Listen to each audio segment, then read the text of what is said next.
It's the Deadline Junkies Podcast with your hosts, Jordan Imiola, Kerstin Porter, and Shami. Well, our guest today is Michael Waldron, head writer and executive producer of Loki.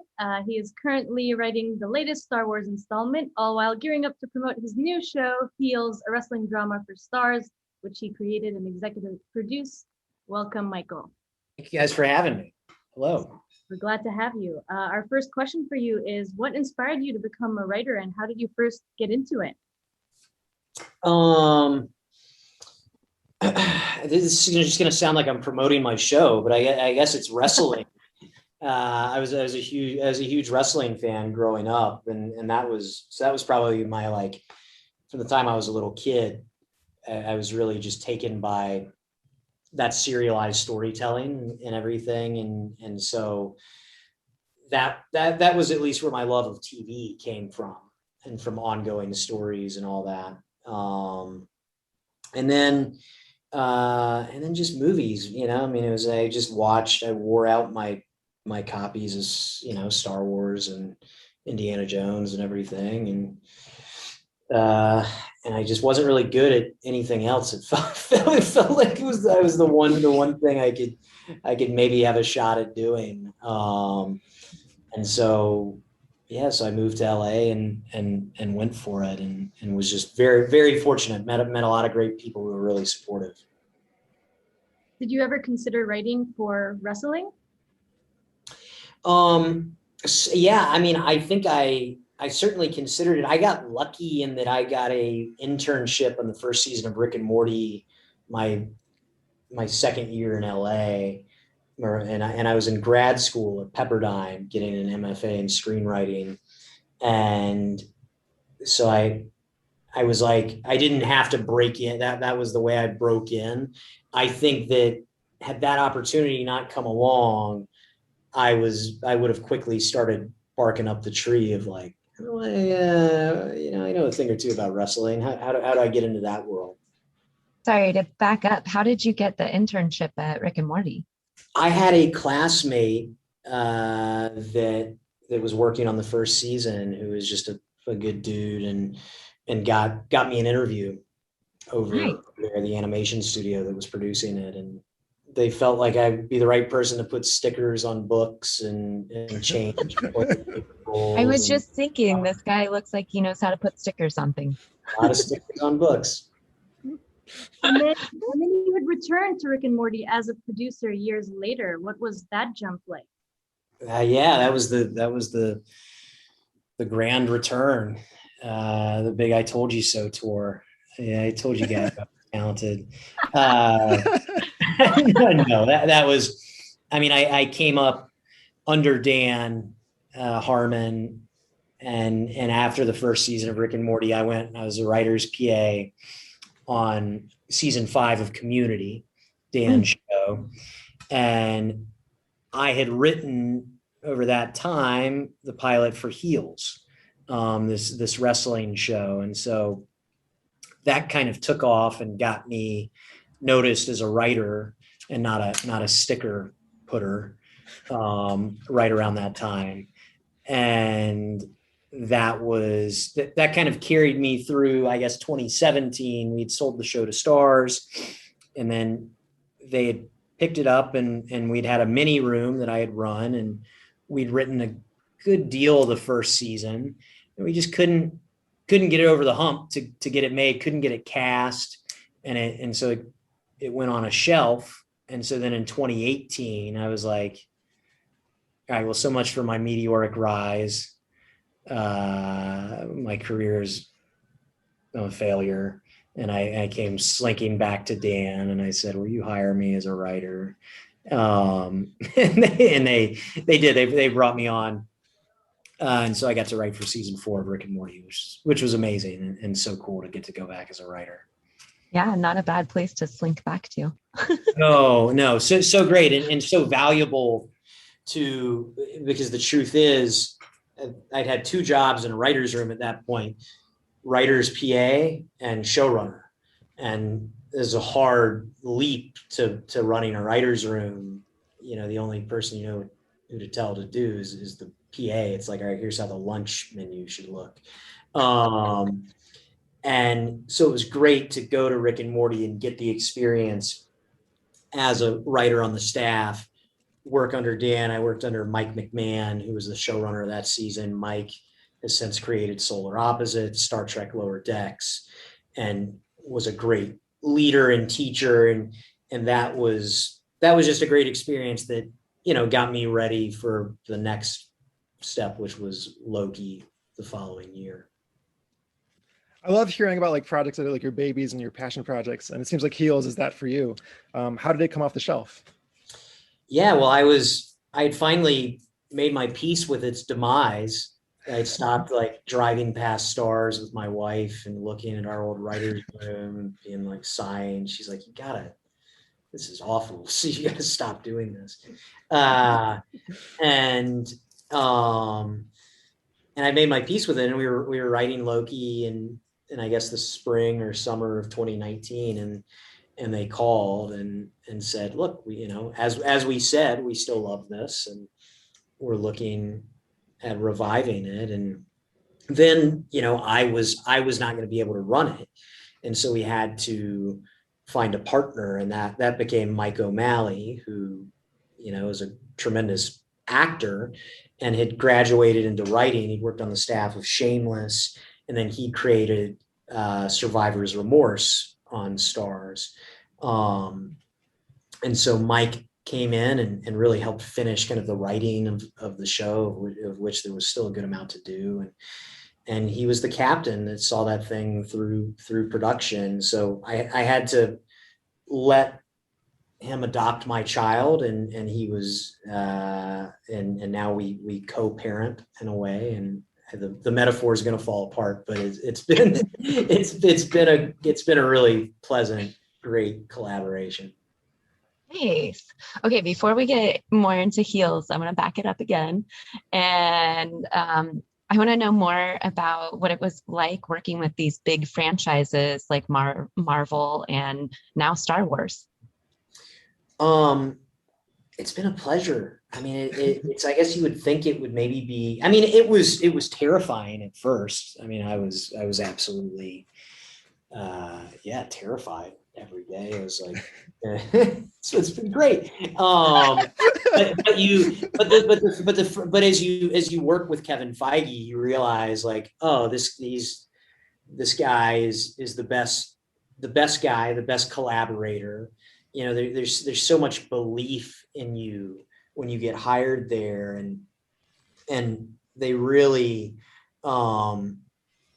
they let you find it. They understand that stories take time to develop and everything, and they gave myself and my writing staff the space we needed to find Loki, to find the tone and everything. And so for me, working with Kevin specifically in this world of big IP, it's been an absolute dream.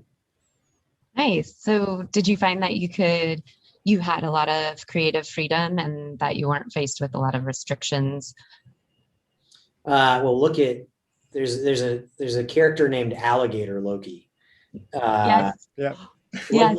Look no further than that to see how little restrictions I had. That isn't something from a comic book. That's from your mind. That was just my own stupid idea. Oh, good. They do allow stupid ideas. Yeah. No, it's a fully collaborative, democratized process over there, and it felt like, felt similar collaborating with Marvel, with those guys, whether it's on a TV show or on a feature. It feels like a great comedy writer's room in a way, in the sense that it's just yes-anding, and the building of ideas, a fearlessness when it comes to, is there a better idea? Can we change direction? Can we beat this? That I was very comfortable, because that was the world I came up in working under Dan. Awesome. I loved Alligator Loki too. I think it made that episode so unique and funny. I think it was the best stupid idea you've ever had. That's what I was fishing for. I just reel it in with that. Yeah. Can you describe a typical day on the Loki writers' room, and like what was the schedule like? Yeah, I mean, it was, I don't know, we started at 10, me rushing in, realizing, oh shit, I can't be late. I'm charged. You know, speeding down the 134, inhaling a hot spinach feta wrap, Starbucks, getting heartburn, having to talk through it the first 30 minutes of the day to say, all right, here's what we have to accomplish. We have to invent time travel today. And then it was a lot of, you know, we had such a great writing staff, and it was a lot of like different, incredibly brilliant people taking turns going up to the whiteboard and drawing lines with other squiggly lines coming off of it, saying, no, this is how it is, and having really, really passionate arguments about things that just simply do not exist. And it was a blast, but good. And it was a blast every day.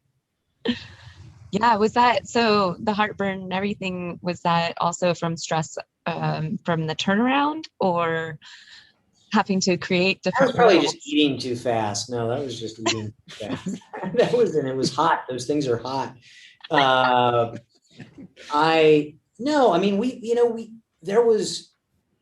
It was stressful, to be sure. It was stressful in the sense that, procedurally speaking, in most cases, when you start a writer's room, you've already written the pilot. So you figured out what the show is, and you've defined the tone, and you kind of know who the characters are and how they talk and everything. We had Loki, obviously, so we had the benefit of our main character was very, very well defined. But we didn't have a first episode. We didn't really know the supporting cast. Mobius was a character that, you know, I had to kind of create out of thin air, because there wasn't much to go off of with that character in the comics. And so I think it was a challenge. Part of the challenge of it was that we had the usual amount of time in a writer's room, but part of that, I had to also be writing the pilot. Mm-hmm. So, you know, that was, fortunately, I was able to rely on our writing staff to keep the ball moving and everything while I was off, you know, jamming out a draft. So yeah, it was challenging, but everybody was up to the task. And what was the turnaround for each script?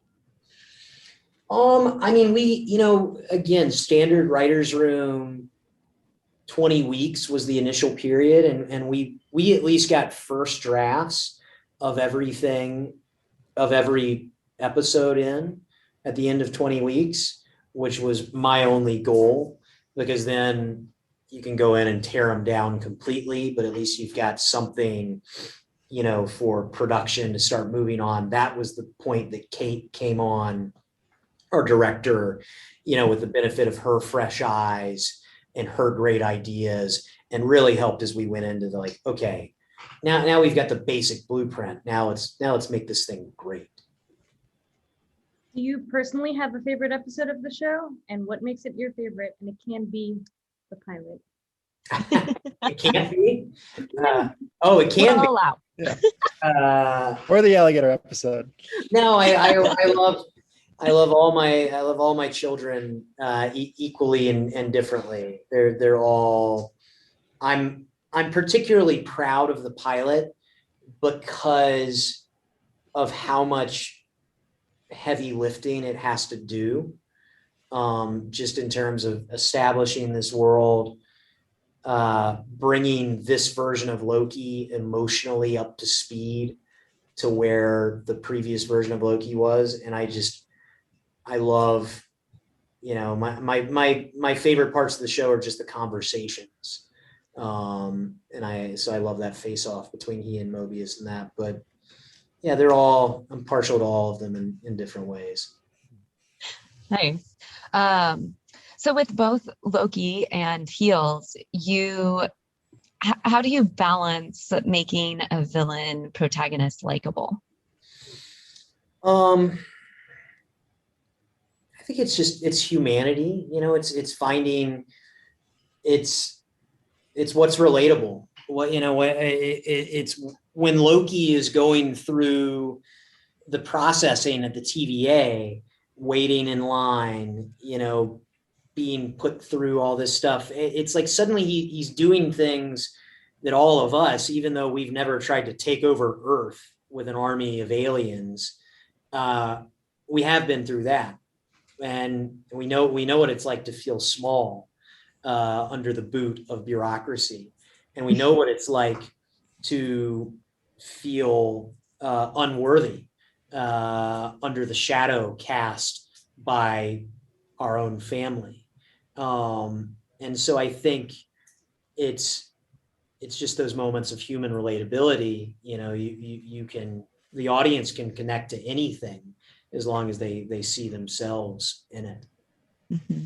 Going back to heels, I love how you started the pilot with saying, like, in the wrestling world, villains are known as heels and heroes are known as faces. Can you tell us, like, how long has the idea of heels been around, and how'd you come up with it? I came up with the idea, I think in like 2012. I was driving cross country with my wife, and it's weird that I remember this, but we were like driving through Texas, and I was just like, it just popped into my head. And I was like, the idea of a show where the bad guy in the ring is a decent guy outside of it, and the good guy in the ring is a little bit of a more broken person outside of it. That duality, that idea came into my head, and we got home, we were driving home for the holidays, and I just that night just scribbled down a bunch of character names and everything. So I guess it was, I don't know, December 21st, 2012. Weirdly enough, that was when it came into existence. Nice. Did everything from that night stick? Like all the character names, all the same? I mean, I do think like Jack and Ace Spade, like that was a case of like first thought, best thought. Don't overthink it. I just thought those were cool names. They are. Yeah. Yeah. And so yeah, a lot of that stayed. I'm sure if I looked at that notebook, I'd be like, oh Jesus, this was really bad ideas. It didn't make it. Did you ever want to be a wrestler or like play around doing that? Of course, yeah. But look at me. I'm a writer. I'm a screenwriter. You become a screenwriter to do all the things that you wish you could actually do. Well, would you be a villain or the hero?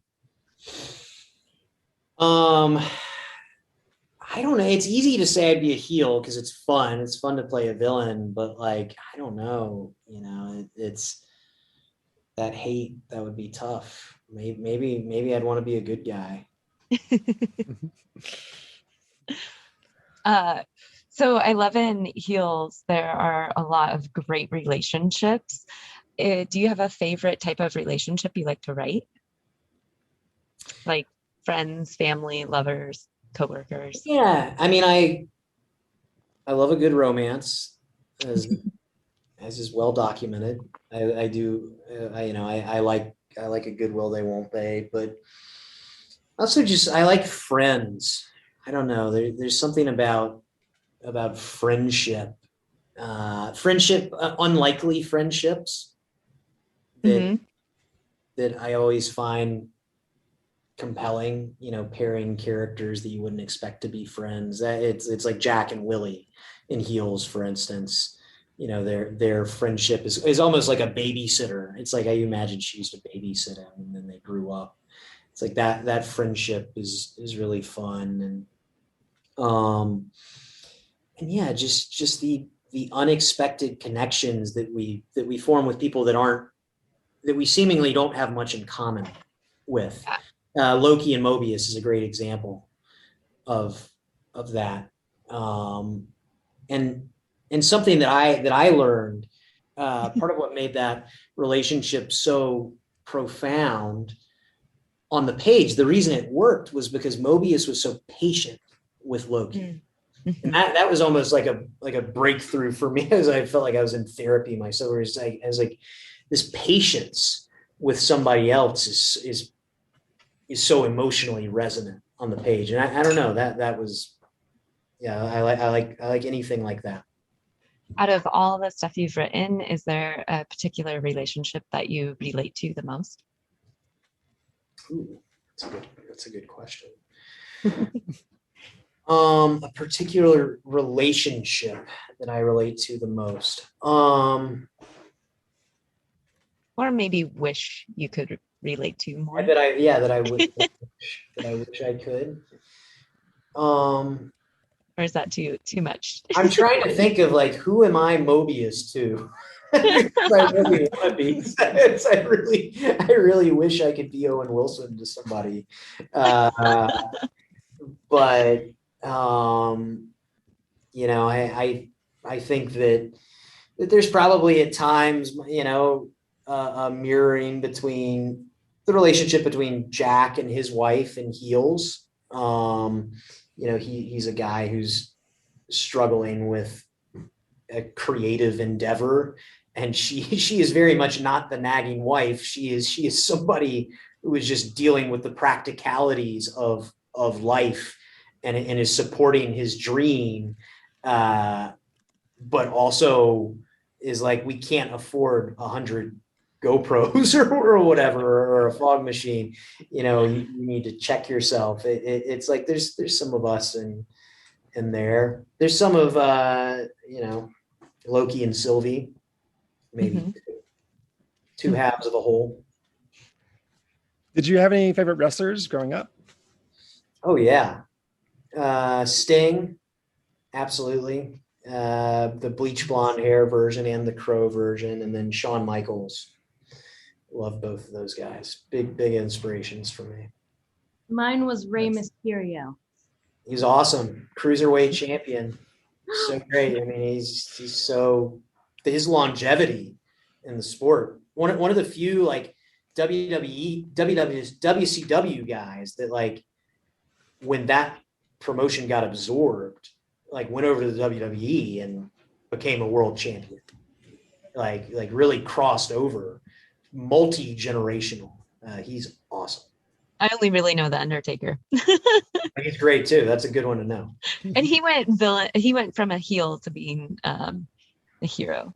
He was kind of always just like, I guess ostensibly should have been a heel, but just was so cool that it's like, even as a kid, I was like, I know I should be afraid of him, but he's awesome. I love him. Yeah. Michael, do you have a favorite actor that you've worked with? And what was the casting experience like on Loki? How much say did you have in that? God, I mean, all the actors I've worked with have been fantastic. I mean, Tom Hiddleston, obviously, in building that was amazing. I got very close to Benedict Cumberbatch and Lizzie Olsen and Rachel McAdams, kind of Benedict Wong, that whole cast of Doctor Strange too, because I was on set for that, you know, every day. So all those guys I feel particularly close to, because we made that movie together over in London, you know, locked down during a pandemic. And it feels like we went to war together. And as for the casting of Loki, yeah, I mean, it was part of the brain trust, throwing out ideas and everything. I would give Kate all the credit though, as far as like Sophia, Owen, you know, Jonathan and everything. It was her driving that ship and then convincing these guys to you know, selling our crazy story to them, and getting them to come on board. I know we're bouncing around your career a lot, but Community was a really beloved show. Can you tell us about your experience as a production assistant on Community? Honest to God, the high of everything I've done, and I've been so fortunate at a young age to do a lot of cool stuff. The highlight of my career was driving onto the Paramount lot the very first time for that first day as a PA on Community. And I'll never hit that level of excitement again, I don't think. Wow. Because that was my favorite show when I was living in Georgia. Community, I just couldn't believe how good it was. And so then to be working on it was great. I was taken under the wing by so many writers there. Dino Stamatopoulos, such a dear friend of mine. Chris McKenna and Eric Summers were on that staff, who are now writing Spider-Man: No Way Home. We're in this Marvel world together. So I just got to sit in the room when I wasn't getting lunch, dinner, coffees for 30 people. I got to sit in the room. I got to pitch jokes. I got a couple jokes in the show. I had way more jokes bomb in the room, which was, in hindsight, the most valuable experience of all. To learn that it's okay to have a shitty idea. How do you get over that? You just do it. It's like anything else. It's just practice. You pitch an idea and you realize that nobody's judging you, that it's just making something's hard, writing's hard. You got to have them, there's got to get through the bad ideas to get to the good ones.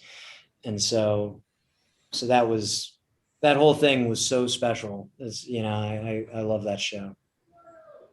And I remember being on set because Joe and Anthony Russo, obviously they directed the pilot of Community, and they were, they'd done a bunch of that show, and they did a couple episodes my season.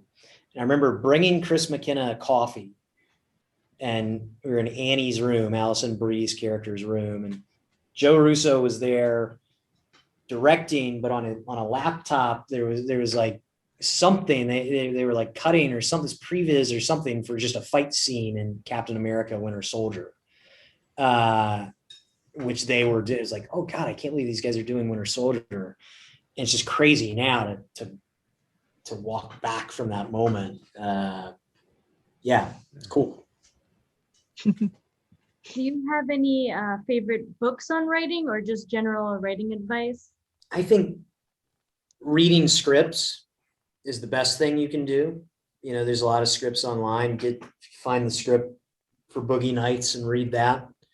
Or just think about your favorite movies and find any of those scripts that are available online and read them all. Don't just read your favorite parts. Don't just read the beginning and the end.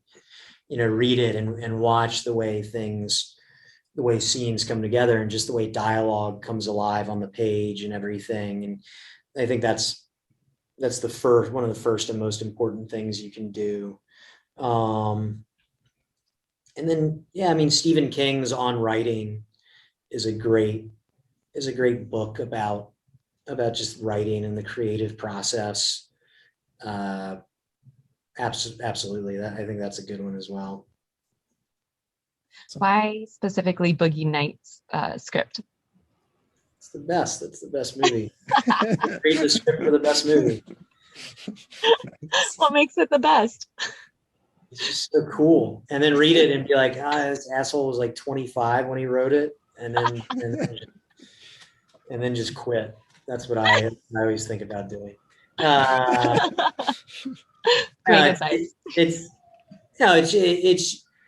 I think that script has just such great dialogue, and reading, you can learn structure and stuff reading books and everything. Dialogue is, to me, a lot of times where the magic happens. And so developing an ear for it, and just seeing how it looks on the page. That shows in Heels. I told you I would tell you how I really felt about Heels, and this is how I feel. Great dialogue. Thank you. that's also a testament to Mike O'Malley, because he did a lot of work on those scripts and everything. But thank you. You've grown a lot from like PA to staff writing to creating multiple shows. Any advice for support staff and trying to leap to staff writer? Yeah, I mean, I think it's always be writing. Certainly, when you have those jobs, what you're playing for, what you're working for is the chance to have somebody that, is in a position that can help you, that can elevate you you can cash in your chips, so to speak. And they'll be willing to read a script, to read a piece of material. And I always say, I really believe one great piece of material can and will change your life. And so, if you're on a support staff, making sure that you've got that sample that when the time comes, because you don't quite know when it's going to come, is what happened to me. My eventual manager, who was just an assistant at the time, reached out to the production secretary on Community after we wrapped, and lying said he was a young agent looking to discover talent on the production staff. And so I sent the pilot for Heels. And that was literally one of these phone calls that bumped me off the Zoom, was that guy. Here we are 10 years later, him calling me. So it's, I had a script ready that I felt like was in good enough shape that I could share. And the other thing that I try to tell people is, know what you want to do and declare it. I really benefited early on, as I was getting to know Dan and everything, I was like, I want to be a writer. I'm the writer. I'm the intern who puts stickers on books but wants to be a writer. And everybody quickly, knew to put me in that bucket, and I benefited from that. Awesome. Do you have any writing routines or habits that you do every day? Not recently. These days I just do press. I just talk. It's like, my wife was like, "Are you ever going to write again?" I was like, "I don't know. Maybe I'll just do this. I kind of like this." But it's, I like to wake up early. And I like to walk my dog. I go for long walks with my dog and sort of figure out where I'm going. If I'm working on something, like, where am I going that day, and try and then sit down and just find it on the page. I'm not a great outliner. I'm much more of a dialogue driven, let's see where the story takes you kind of writer. I like to just get in there and start letting the characters talk to each other. So you're saying we need to get a dog to be a good writer. That's what I just took away from that. Okay, good. Yes, exactly. Get a dog. That's what you need. Okay, so we've talked a ton about your shows and all of that. Now I'm curious, what shows do you watch, or do you have time outside of all your PR work? I just watch my own interviews on YouTube. I just with your dog. Yeah, I just Google my name and I'm like, oh, look, great answer. Good job. I'm let's see, just last night I watched the first episode of The White Lotus. I was like, holy shit, this is the best. That's amazing. New show on HBO. Mike White show. That's so good. I've been watching For All Mankind, I think is an awesome show on Apple TV. What do I love? I love Atlanta. Oh, yeah. It's like, if you ask me my favorite show, it's probably that. That was an inspiration on Loki, just in the way that it's like every episode felt so different and so inventive. So yeah, I try to. It's nice because it's like, now that I'm working on more in the feature space, I can watch TV again. I'm stoked for Succession to come back. Although Yeah. maybe we'll be up against them at the Emmys, so maybe I might. They can come back, just not that strong. Yeah. It'll suck. Oh, well, thank you so much for hanging out with us and chatting with us. Thanks, guys. This is a blast. Subscribe for more episodes and check out Sketches written and performed by Deadline Junkies. Watch it at skedjes.com. Thanks for listening to the Deadline Junkies podcast.